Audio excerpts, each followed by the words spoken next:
এখন পর্যন্ত ফিলিস্তিনে ন্যূনতম মানবিক সহায়তাটুকু নিশ্চিত করতে পারেনি এই ঠুনকো জাতিসংঘ মাননীয় স্পিকার। এর দ্বারা নাকি তারা নিরসন করবে।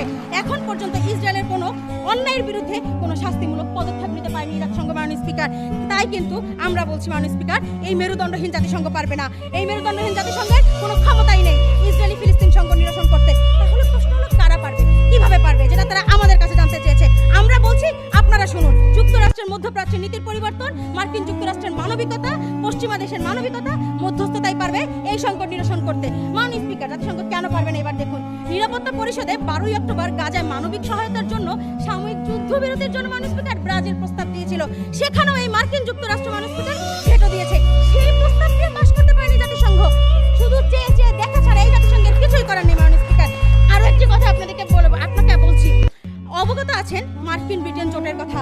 মরণ বিধ্বংসী অস্ত্রের অজুহাতে 1 যুগ ধরে ইরাকে হামলা চালায়, 8 লাখ শিশুই হত্যা করে।